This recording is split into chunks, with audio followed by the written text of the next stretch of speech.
Lately, I have been feeling, I'm going to share this, and I hope it's not too much. I've been feeling a little bit discouraged in life, and I know it's not great to overshare in a message. It's not really necessary, but I don't think I'm going to overshare, but I think some vulnerability is okay, and maybe should happen more often when people speak. I don't know, but lately I have been feeling a little bit discouraged, and I kind of feel like I've been working harder than ever. Like I've worked harder than I've ever worked.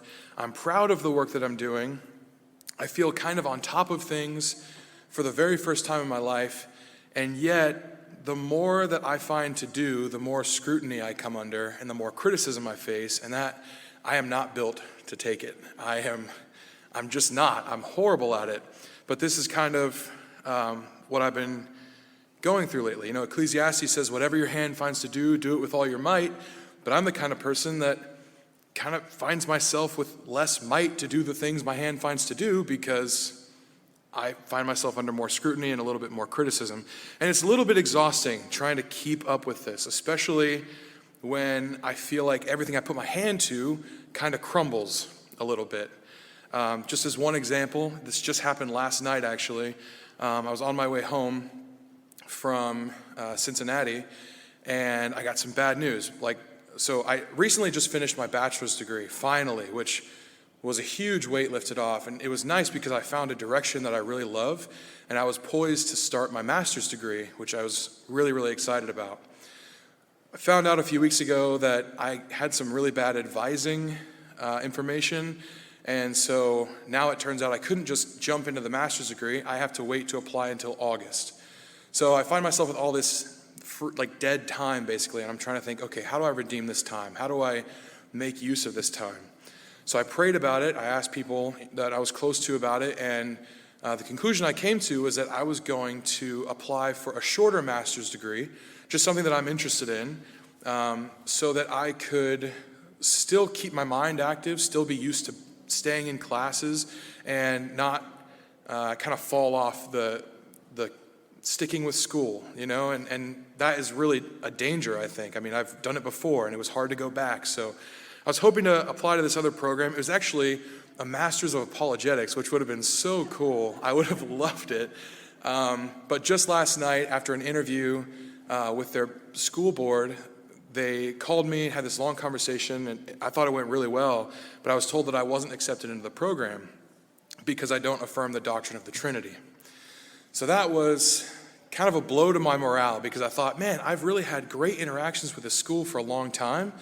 I have interacted with people that don't believe like I do without contention, and they've heard my point, and it's been respectful, and I thought there would be no issue going forward, but apparently they couldn't see past that. So everything will work out. Everything happens for, you know, I think God's in control. I don't know if everything happens for a reason, meaning I don't think he directs every single thing that happens, but I think he can make all things work for good. So I'm not terribly worried about it, but it was a little disheartening. It was a little bit discouraging, and that's just like the last thing that has happened. That's the most recent thing, but it feels like things like this have continued to happen over the past few months, and it's really tiring.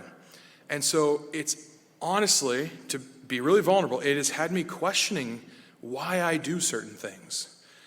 And here's my reasoning that causes me to doubt so much. I think like this: if God is for it, no one can prevail against it, right? Gamaliel said that. It seems to be a truth. It being whatever activity I put my mind to. Then, after that, I find that people are prevailing against me, right? At least like in my morale, that's what it feels like. And then, therefore, the conclusion of that is God must not be for it. And if he's not for it, meaning all the things I put my hands to, maybe he's not for me.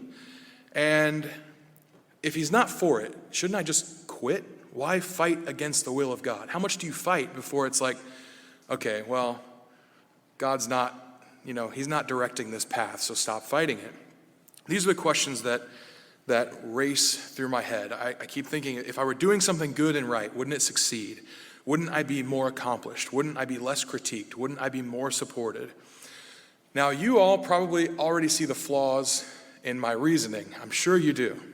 And that's okay. I see them as well. I can logically look and see that I'm not thinking very clearly on some of this stuff, but it can be really hard to get my brain and my heart to kind of be focused in the same direction.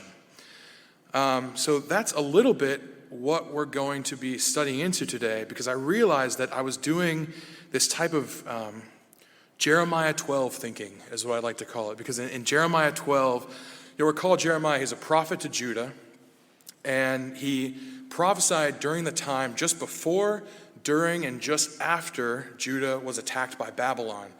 So there's this prophet, and he loves his people, even though they kind of hate him for the things he prophesies. But he loves his nation, and he loves his people, and he prophesies them, trying to get them to repent, to turn back to God. But, of course, they're not thinking clearly. They don't do this. And so he is often labeled the weeping prophet, because just things don't seem to go his way very often. So he sees his nation that he loves being attacked by this evil, horrible people.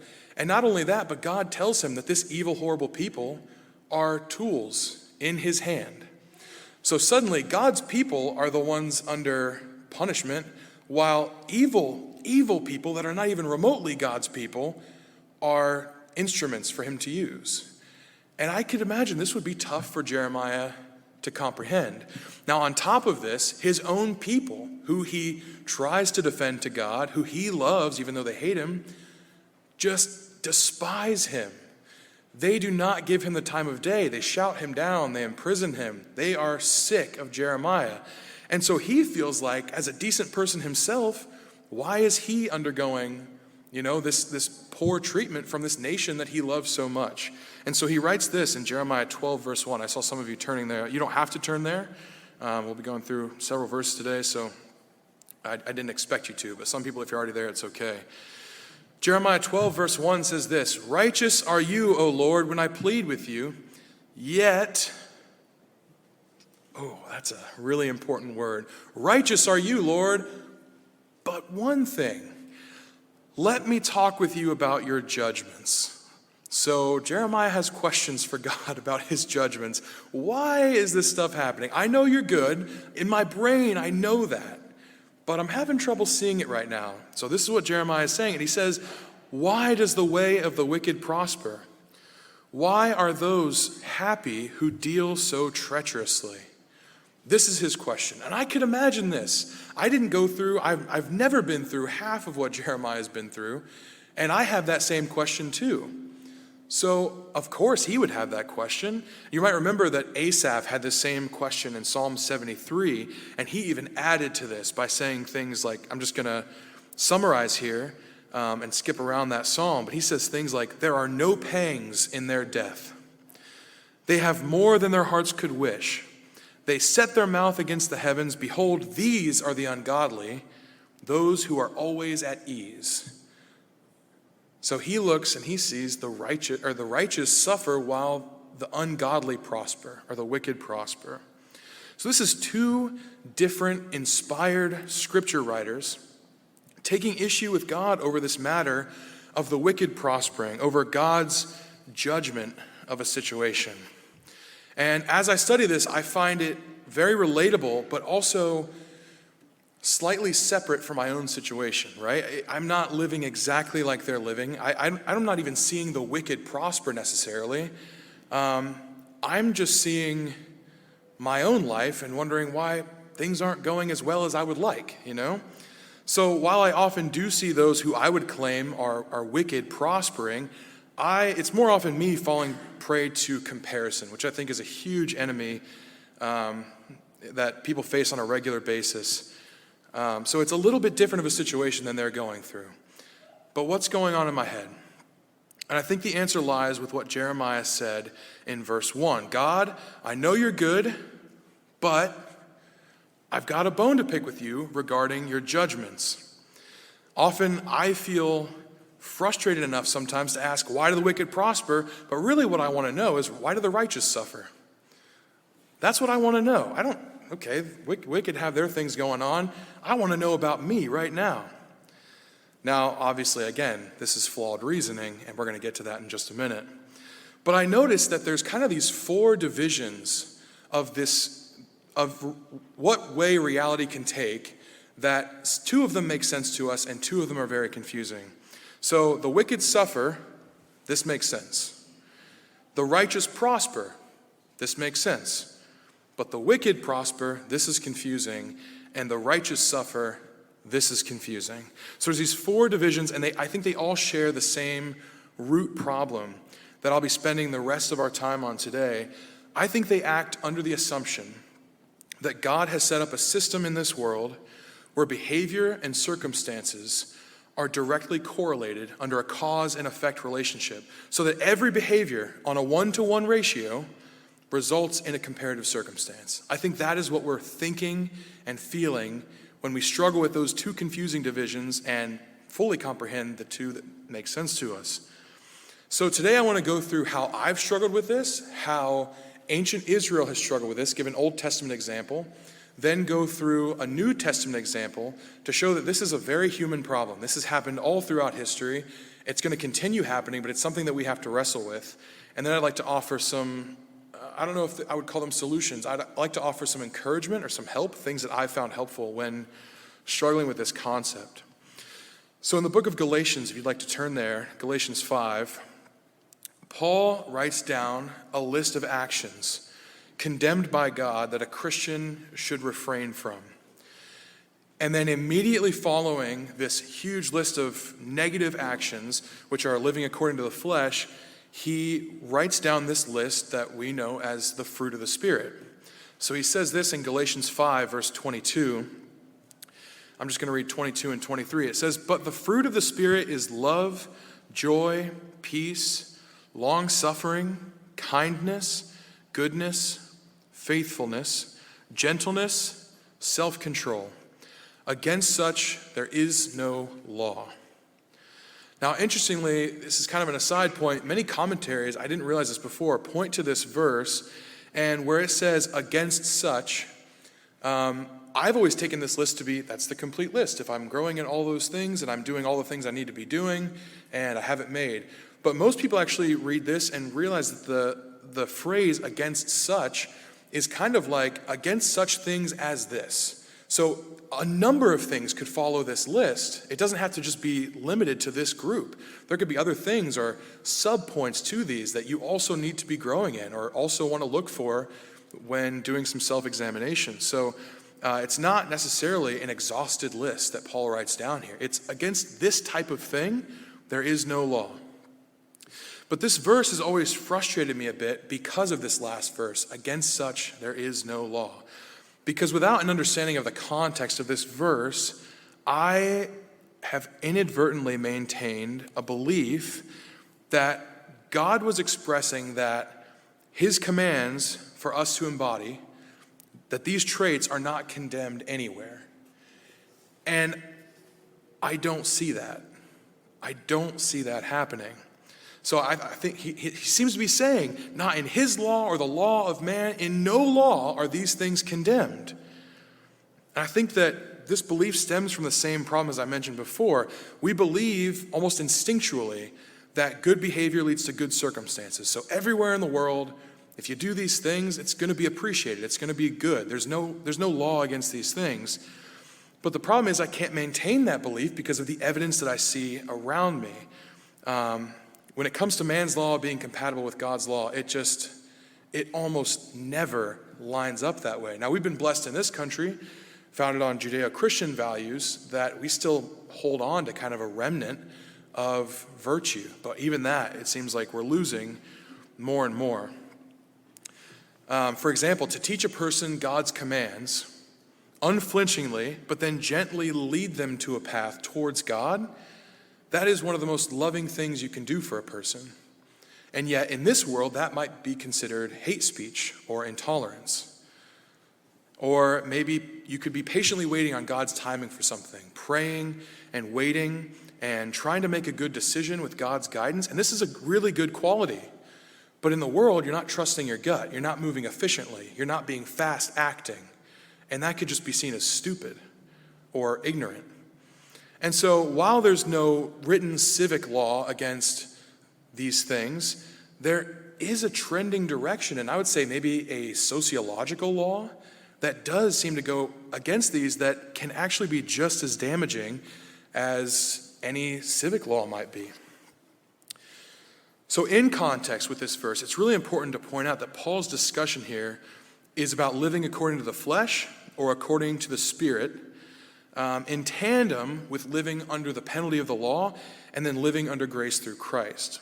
So essentially what he's saying here, if I could just sum up this whole section, is that though we aren't under the penalty of the law anymore, there is still an expectation for us to refrain from evil and seek out godly traits.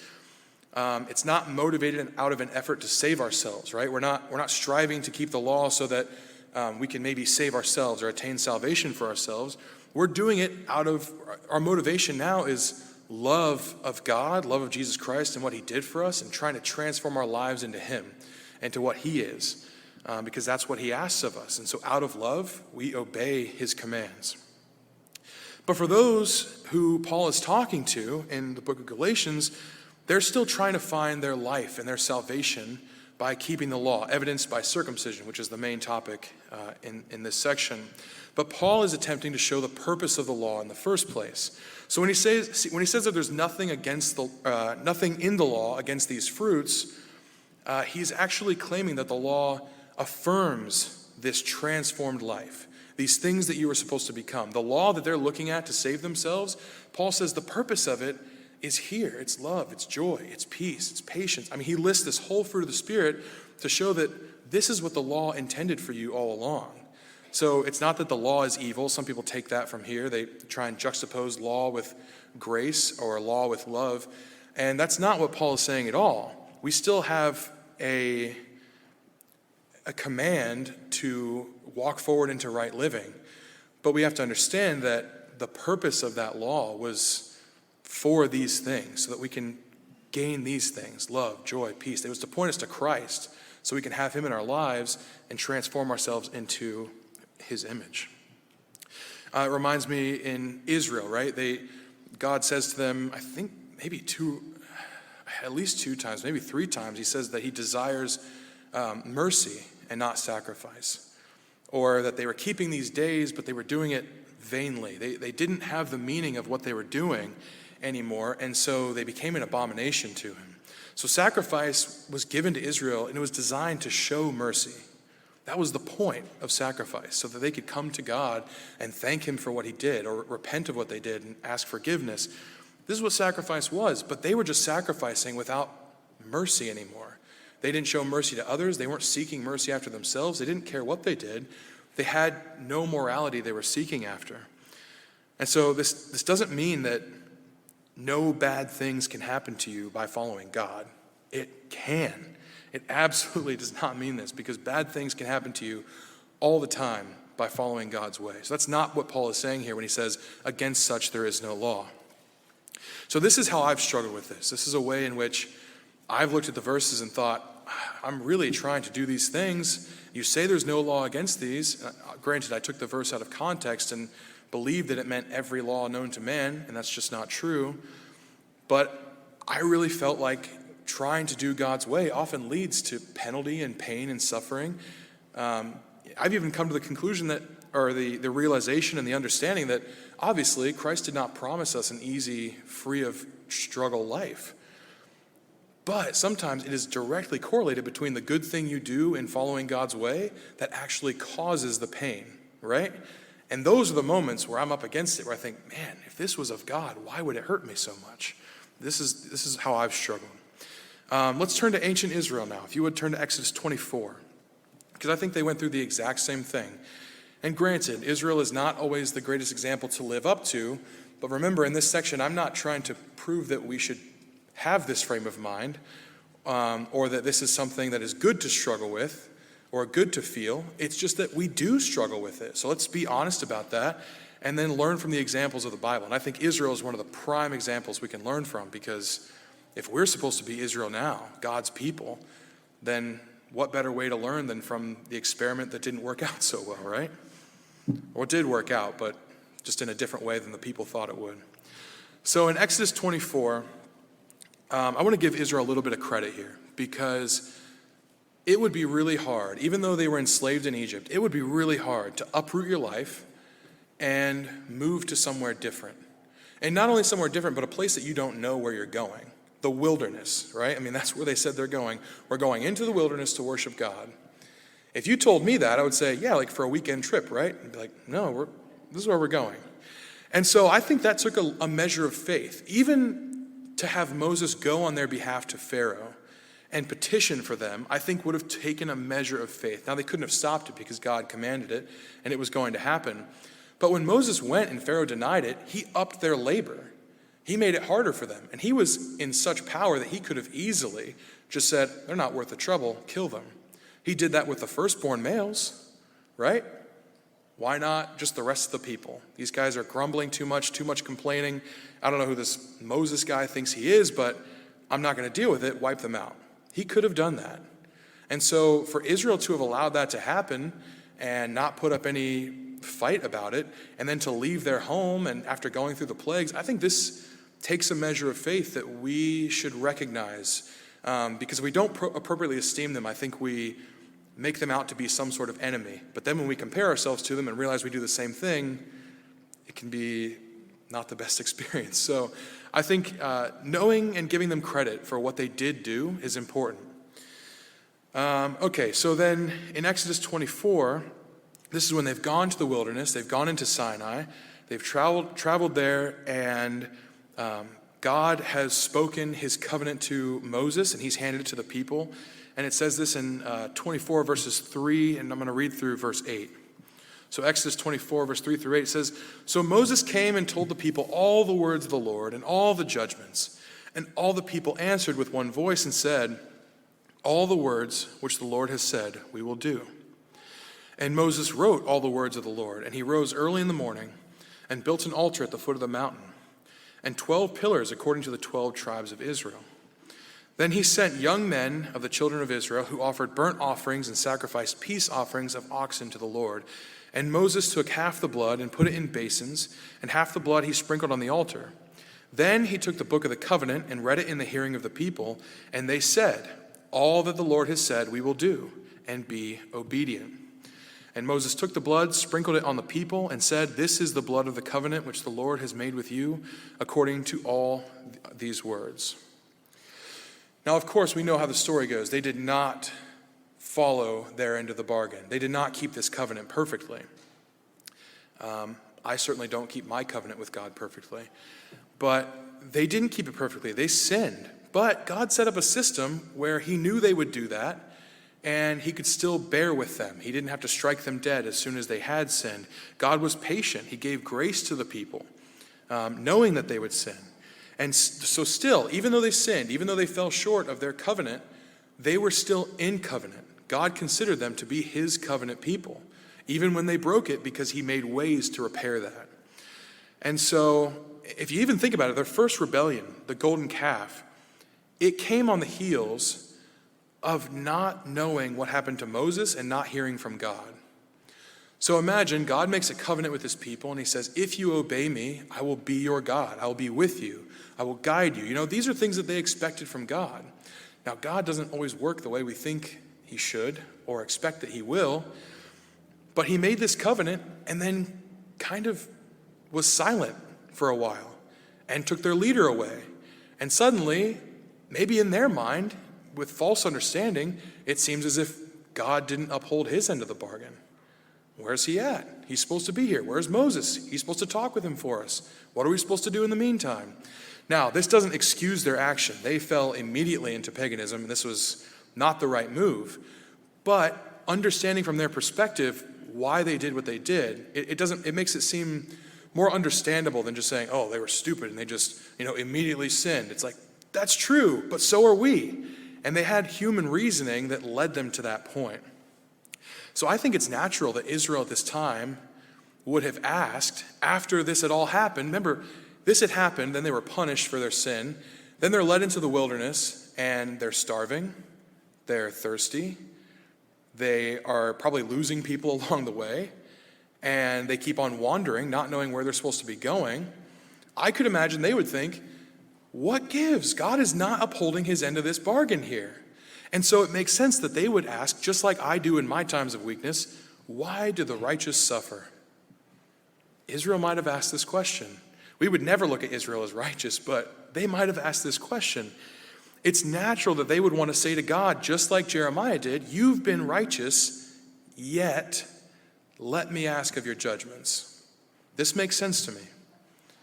Now let's turn to the New Testament and see how these people struggled with it. If you would go to John chapter 9.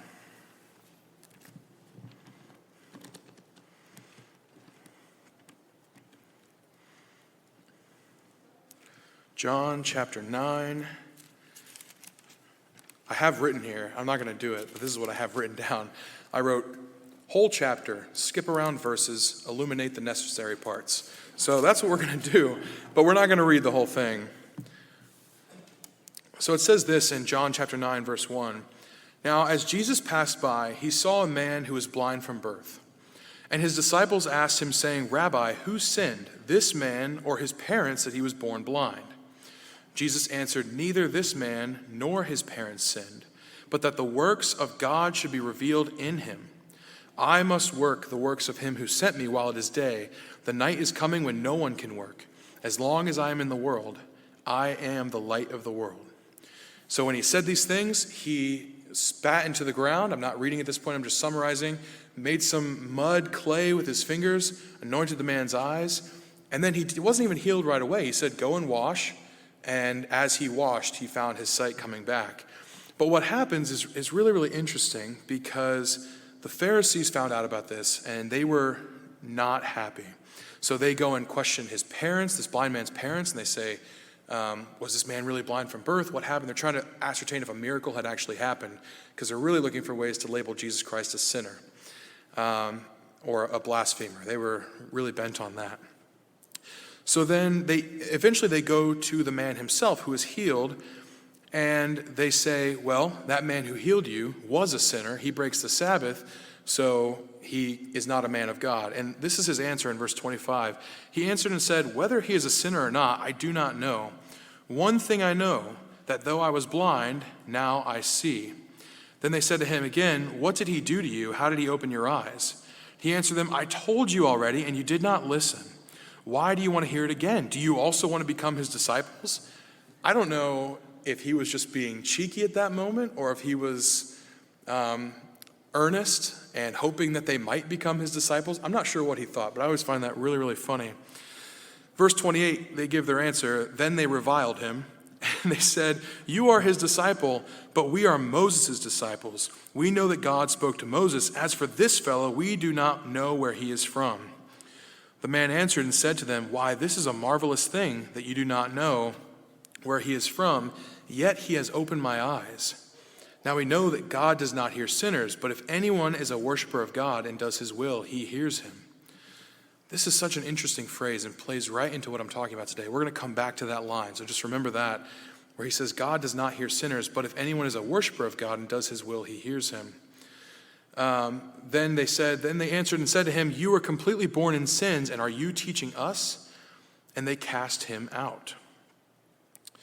Then Jesus comes back into the story and asks the man if he believes that he is in the Son of God, reveals himself as the Son of God, and this man worships Christ. But the Pharisees come back in, and it says this in verse 40, when some of the Pharisees who were with him heard these words and said to him, are we blind also? Jesus said to them, if you were blind, you would have no sin, but now you say we see, therefore your sin remains. Because this is in response, sorry, I probably should have read that part. He says in verse 39, for judgment I have come into this world that those who do not see may see, and that those who see may be made blind. So the Pharisees then ask, am I blind? Are we blind? Is that what you're saying to us? And he said, basically, no, you see, you're just wrong.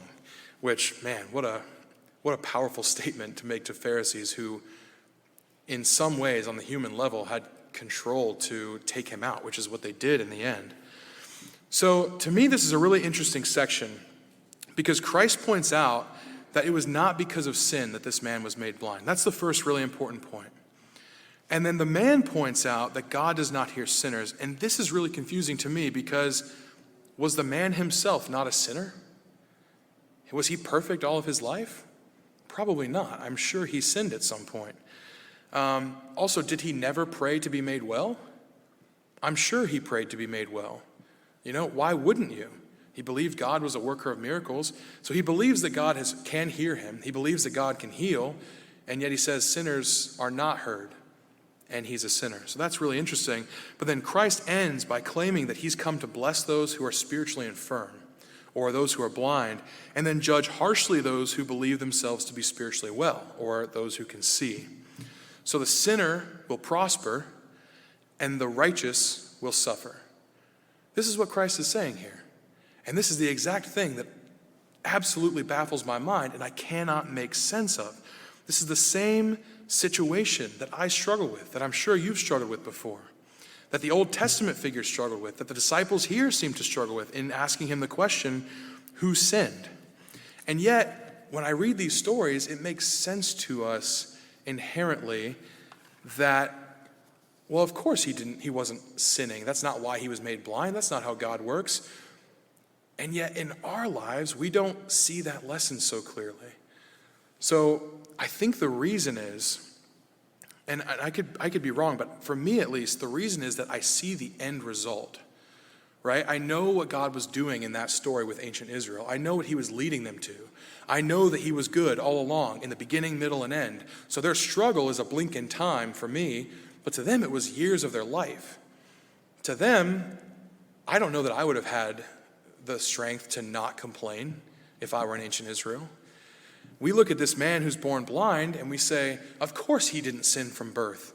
And yet we would look, if we were born blind, and say, man, this is just so unfortunate. Why do I live like this? Why did God do this to me? Why me? Because we're living our whole lives. We get to experience this every day. And so when we read it in hindsight, it makes a lot more sense than it does in our own lives. So let's distill all this information. Let's ask God about his judgments. Because if God does promise blessings for obedience, which he does, if he claims to hate sin and condemn it, which he does, and yet all four of the divisions we talked about earlier, the righteous and wicked both suffer, and the righteous and wicked both prosper, if these can be found in Scripture and happen all the time in our day-to-day lives, what are we to make of this? Because they seem like contradictory things. What are we supposed to do? I believe, this is where I get into the helpful portion of the message, at least the part that helps me. I believe there's 3 reasons that the Bible outlines as to why this occurs. And then I think there's also 3 things that we need to remember when questioning God's judgments or what he allows to happen. The 3 reasons are this. Again, these are reasons why sometimes the wicked prosper and sometimes the righteous suffer. It's to be taught lessons, to glorify God, and to be brought repentance. For both the wicked and the righteous in their respective situations, these 3 things are always true. And we're going to go over some of these. And then the 3 things we need to remember are these. We are not righteous. No matter how much we feel we might be, we are not righteous.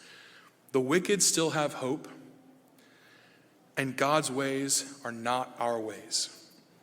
If we remember these things, we're going to actually be going over more so the things that we need to remember, because I think they illustrate the reasons. And I think you'll see what I mean in just a second. As hard as it is to reconcile in our minds, we really should be glad. This is going to sound so contrary to what I've been talking about this whole time, what I often feel and what you might often feel. We should actually be glad that there are times that the wicked prosper and that the righteous suffer. That should be a thing that we can be glad at, and I hope to share that with you. So we're going to go through these 3 things that we need to remember and hopefully illustrate the 3 reasons. So the first one, if you remember, is we are not righteous. This is a statement of fact. This is not my opinion on all of you or my opinion on myself. It's just a statement of fact. We see this, Romans 3, verses 10 through 18. Paul says there's none righteous, no, not one, drawing from the Psalms.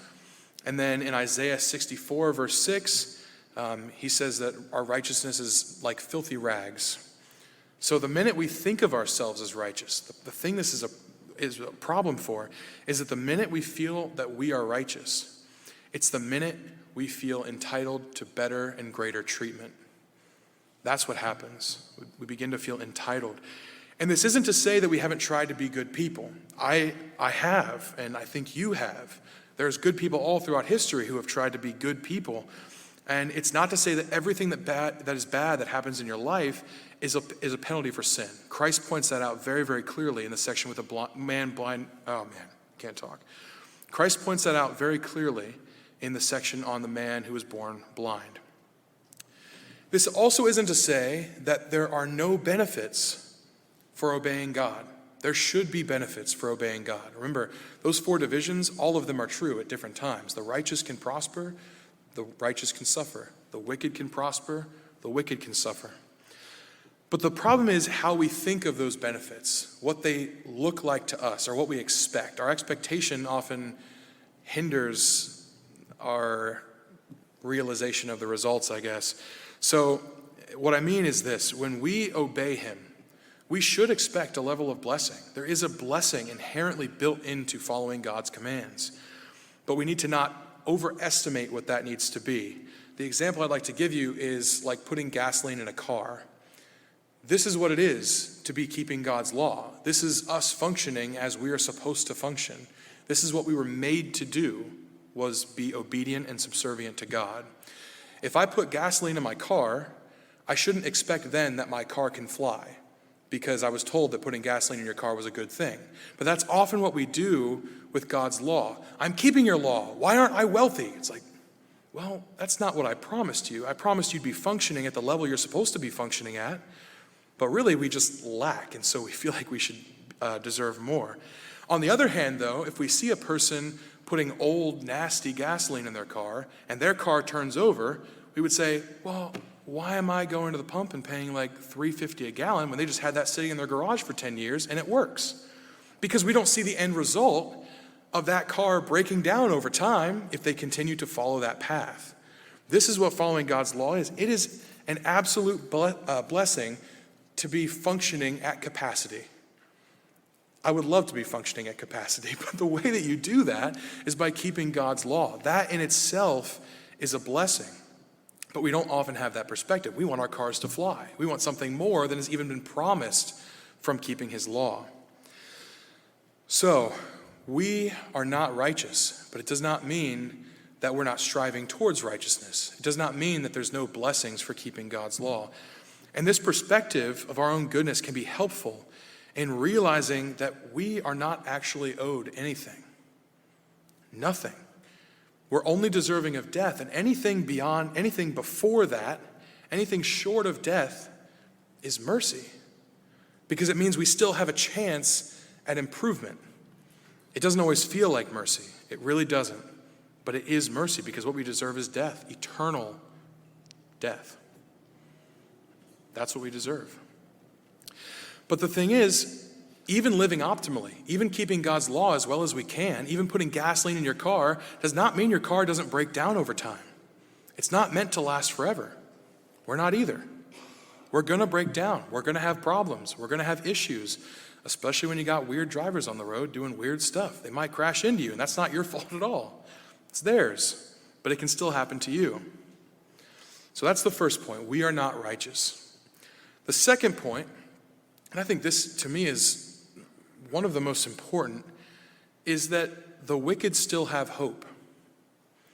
And this should be particularly meaningful to us because, as we illustrated in the first point, we are the wicked. In so many ways, we are the wicked, but we still have hope.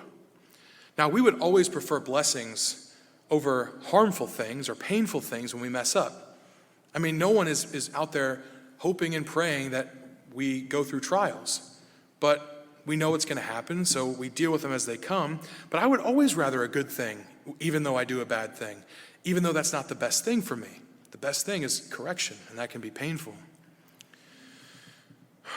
It's amazing to me that God will meet someone where they are, especially when it's me, but he'll meet them where they are and then call them out of it, call them to something better. And we should want that for people. but sometimes we don't when we hate that the wicked experience blessings. Of course, if the people stay on the path that they're on, if they stay wicked and they continue being wicked, surely this is going to lead to destruction. There's no question about that. The Bible speaks to that very, very clearly. But in the meantime, what are we most concerned about? When we consider these issues, shouldn't we be hoping for the good of other people? I think we should. But often we don't. We should hope that God blesses other people to show them his goodness, even if they're wicked, because I am also wicked. The best example that I've found about this, and this is actually the thing that got me started along this path for this message, is from the life of Solomon. We know Solomon. We know that at the beginning of his life, he did a good job. He was a good king. We consider him to be a good king. The son of David represents Christ in a lot of aspects of his life. Wasn't perfect, obviously, but really did a great job starting out. And then, over time, we know that he slipped, he fell, he sinned, he got worse and worse. And we don't know about the ending of Solomon's life necessarily. People have different opinions on that. But he did, in the beginning, seek God, and he wanted to be good. If you would turn with me to 1 Kings chapter 3, we're going to look at this story. And I think it's a common story, but this is something I hadn't noticed about it before when I read through it this time. 1 Kings chapter 3,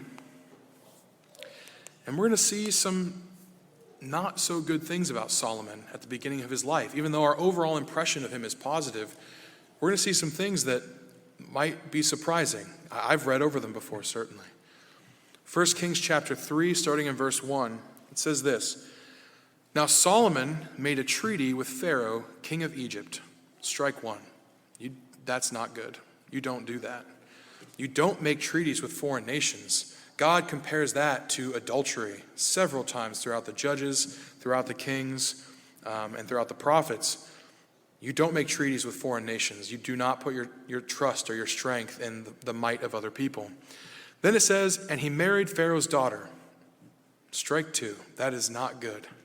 You do not marry into a family where the person is believing in foreign gods. That could lead you astray. And we see that did happen with Solomon in his life. It says this: Then he brought her to the city of David until he had finished building his own house and the house of the Lord and the wall around Jerusalem. Meanwhile, in verse 2, the people sacrificed at the high places because there was no house built for the name of the Lord until those days. And Solomon loved the Lord, walking in the statutes of his father David, except that he sacrificed and burned incense at the high places. Strike three. This is not the best example of a human being. I don't want to follow these things. These are things I should be taught away from. And yet, here it is, Solomon, good king, starting out his life. And it says some good things about him. He loved the Lord. That's great. He walked in the statutes of his father David. Great. But he burnt incense at the high places. Now, these high places are literally pagan altars. These are built up to foreign gods, but it's a place to worship. And so Solomon goes, doing his best. And it says here in verse 4, Now the king went to Gibeon to sacrifice there, for that was the great high place. Solomon offered 1,000 burnt offerings on that altar. At Gibeon, the Lord appeared to Solomon in a dream by night, and God said, Ask, what shall I give you? So Solomon, even at the beginning of his kingship, in a lot of ways was acting wickedly. He might have been doing the best he could, but it still was not according to the law of God. It was still contrary to what God wanted. So imagine a faithful Jew at this time seeing their king go up to a high place, dedicated to a foreign god, sacrifice to God, and then be visited by that God that you, on the other hand, have worshipped faithfully. Would you not say, Why do the wicked prosper? And why do I suffer, me who's not a king? I would probably ask that. But here we have this example of God appearing to Solomon, even though it was not in the place he should have appeared to him. It was not in the place he should have worshipped him.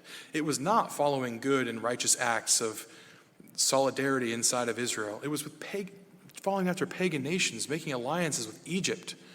I mean, Egypt, remember, all of that symbolizes for Israel. That is captivity. That is sin. And he made a pact with them. But God did appear to Solomon. In the midst of all of this, he appeared to Solomon and he blessed him with wisdom. He had mercy on Solomon for the sake of Solomon, for the sake of David, for the sake of the nation, and for the sake of his further plans. And that is really, really important. If God couldn't bless Solomon until he was perfect or living a perfect life, God would never have blessed Solomon. God would never have met with him because Solomon, like us, is not righteous. And this leads us into our third point, that God's ways are not our ways. If you would turn with me to Isaiah 55. Isaiah 55, and we'll read in verse 6. I'm probably going to go through this one a little quicker. It's a large chunk of scripture, and I'm just going to kind of punctuate it with notes throughout. Isaiah 55, starting in verse 6, and we're going to read through 13. It says this, "Seek the Lord while he may be found. Call upon him while he is near. Let the wicked forsake his way, and the unrighteous man his thoughts. Let him return to the Lord, and he will have mercy on him, and to our God, for he will abundantly pardon." So God is speaking here to the wicked and the righteous. He's speaking to decent people and to wicked people, and he's giving a call to turn to him. That's the first point I'd like to make. Then in verse 8, "For my thoughts are not your thoughts, nor are your ways my ways, says the Lord. For as the heavens are higher than the earth, so are my ways higher than your ways, and my thoughts than your thoughts." Now, this does not mean that we can't grow in understanding of God's way. I think some people would read this and say, oh, he's so nebulous and ethereal, we can't even begin to comprehend. I think in some aspects that is true, but he's also designed us to try and comprehend, to still grow in our understanding of who he is, what his will is. I don't think we can completely disregard the fact that we can at some level know God because he's blessed us with the ability to do so. But some people do point that out, and I just wanted to kind of give a rebuttal to it. In verse 10 it says this, "For as the rain comes down and the snow from heaven, and do not return there, but water the earth, and make it bring forth and bud, that he may give seed to the sower and bread to the eater, so shall my word be that goes forth from my mouth. It shall not return to me void, but it shall accomplish what I please, and it shall prosper in the thing for which I sent it." So God's efforts and his purposes are assured. The wicked prospering, no matter how heinous it might seem to us, no matter how frustrated we are with that, never hinder God's plan. They never go against his overarching goal for mankind. They might go and hinder his plan for that individual person who he wishes would choose life, but instead chooses death. But his overall plan is not hindered. Our reward is not in jeopardy because of someone else's sin or because of their being, prospering for the negative things that they do. In verse 12, continuing on, it says, "For you shall go out with joy and be led out with peace. The mountains and the hills shall break forth into singing before you, and all the trees of the field shall clap their hands. Instead of the thorn shall come up the cypress tree, and instead of the briar shall come up the myrtle tree. And it shall be to the Lord for a name, for an everlasting sign that shall not be cut off." So God's plan, the one that he says is assured, the one that will not return empty after his work goes out, that plan is a good plan. It is a plan to prosper people. That's what it is. And he says he's bringing trees up from thorns. I think this is really good imagery. Trees in the Bible, they represent something established, something grounded in his truth. I think of like Psalm 1, a tree planted by the river. So if we see a field of thistles being blessed, it might be that God sees the tree that he planted there, but we don't see it yet. He might see what he's transforming that into, but we don't see it yet. So maybe we need to be more careful about our frustration when we see the wicked doing what we think of as prospering. This life can be so frustrating, and it can be discouraging, and it can be trying.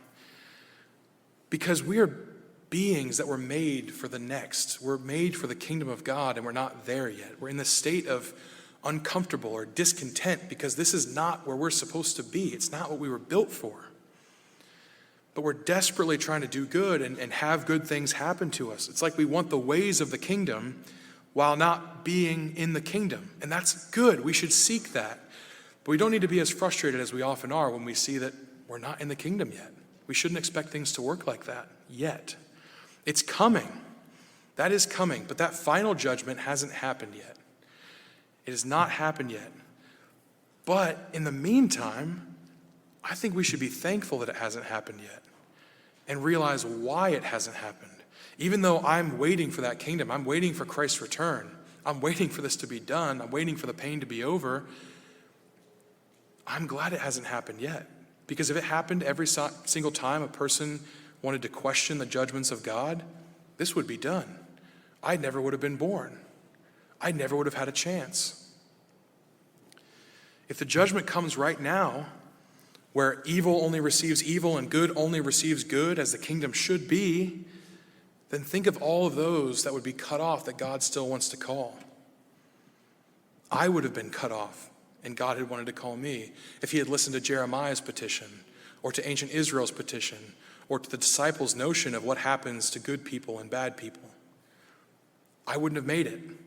And so I'm glad it's been put off for me. Hebrews 11 is our last verse. We're going to end on this one. This is one of my favorite verses in the entire Bible. I just think it's so powerful. Hebrews 11, starting in verse 33, this is the Faith Hall of Fame. It goes through all of these people who have done incredible things, who have undergone incredible persecution. And it says about these people in Hebrews 11:33, who through faith subdued kingdoms, worked righteousness, obtained promises, stopped the mouths of lions, quenched the violence of fire, escaped the edge of the sword, out of weakness was made strong, became valiant in battle, turned to flight the armies of the aliens. Women received their dead raised to life again. Others were tortured, not accepting deliverance, that they might obtain a better resurrection. Still, others had trial of mockings and scourgings, yes, and of chains and imprisonment. They were stoned, they were sawn in two, they were tempted, were slain with the sword. They wandered about in sheepskins and goatskins, being destitute, afflicted, tormented, of whom the world was not worthy. They wandered in deserts and mountains, in dens and caves of the earth. And all these, all the people who underwent all of that, who probably looked at their life and thought, Lord, why am I the righteous suffering? Why are the wicked prospering? It says this, all of these, having obtained a good testimony through faith, did not receive the promise, God having provided something better for us. Something better for us, that they should not be made perfect apart from us. He heard their cry of, why do the righteous suffer? And he said, it's not right, and it is coming to an end, but he held it off for us. That's incredible. The wicked that remain wicked are not going to be prospering forever. That's a promise. Those who are striving for righteous living will not suffer forever. They will receive justice. They will be vindicated. But thank God that Jeremiah's call to God and Israel's call to God and the disciples' concerns over how good and evil works and how suffering works. Thank God that my concerns have not influenced his decision to continue blessing who he will bless and correcting those that he will correct even when it's painful. I'm so grateful that my behavior is not always correlated to my circumstances. My life would be a lot worse if that were true. I am not righteous, and the wicked still have hope, and God's ways are better than my ways.